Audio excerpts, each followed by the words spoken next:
What's going on, everybody? Welcome back to the channel. It's Jackson. We got our first game recap of the year. Powers here. And, yep, as you guys can tell by the title, intro, and thumbnail, we are doing a recap of the Colts and Bills preseason week 1 game.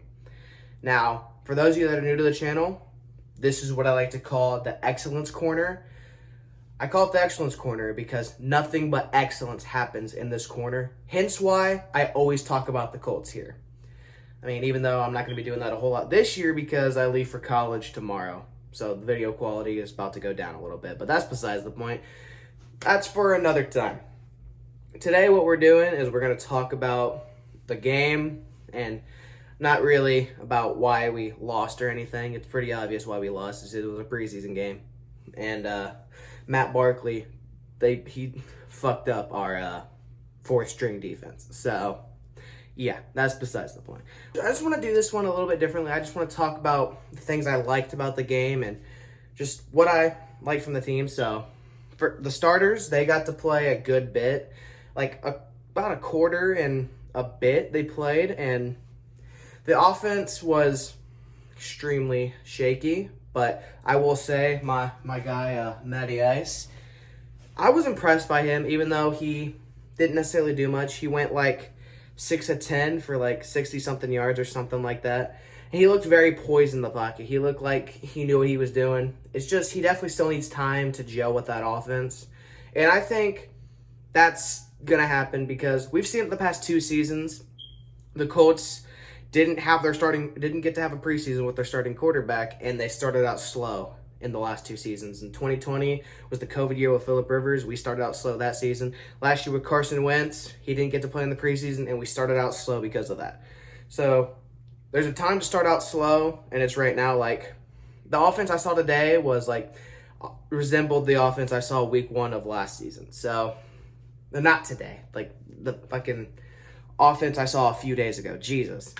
But I did like what I saw. I thought we had some good moments.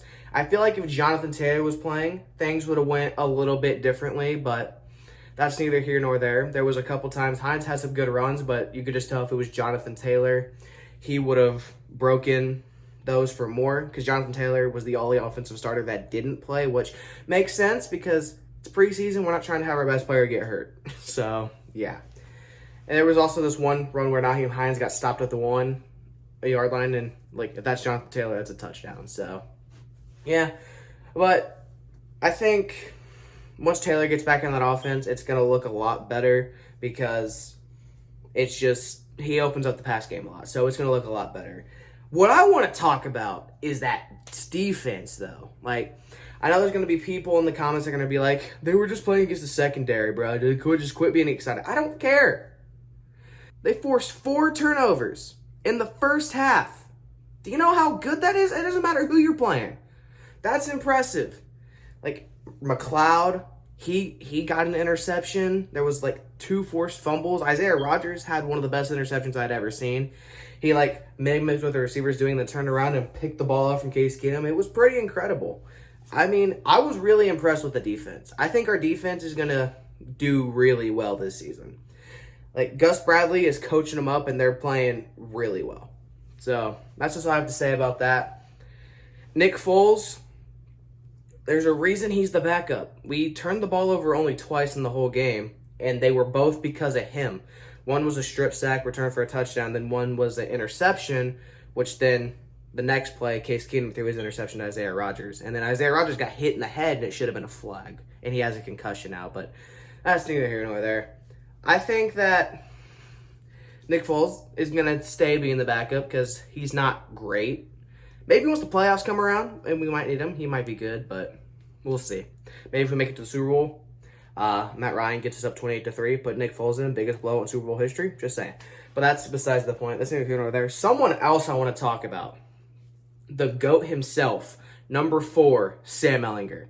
Now, you guys, if you're an OG, you know that I am very high on Sam Ehlinger. I think he's a phenomenal quarterback. I think he's the quarterback of the future, and he played really well. Yeah, I know he was playing like second and third string defense, but I don't care. He played awesome. He made all the right decisions. He looked poised in the pocket. He just did everything right. Like, he got sacked a couple times, but that's going to happen when you're playing behind a crappy O-line. Like, I think that he played really well, and I think he's the quarterback of the future. He's athletic. He can do a lot of things. He threw 2 touchdown passes. He threw a really awesome one to my guy, Jelani Woods, and Jelani Woods just went up and caught it because he's tall. Yeah, Jelani Woods, me and him are good friends now because I told him at Colts training camp, because I went to Colts training camp, I had a conversation with him when he signed my football. I told him to get 1,000 yards this season, and he laughed and said that's the plan. So he's going to get 1,000 yards, and y'all can thank me for that. So Jelani Woods, my best friend Jelani Woods, is what I'm going to refer to him as from now on. He got a touchdown, and I was impressed with him. And I was just impressed with Sam Ehlinger. If we trade him, there's rumors that the Colts are going to trade Sam Ehlinger now. Why? I don't think that's a great idea. Like, if we trade Sam Ehlinger, I'm not going to be happy because we won't get anything out of him. That just wouldn't make any sense. Why do we need 2 quarterbacks? Go with 3 quarterbacks and use Sam Ehlinger as a gadget guy. It's that simple, Frank Reich. Okay. But that's neither here nor there. Jack Cohn, he's not making the roster. As a Notre Dame fan, I saw that dude play for a season, and I didn't think he was good in college. So there's no way he's going to be good in the NFL.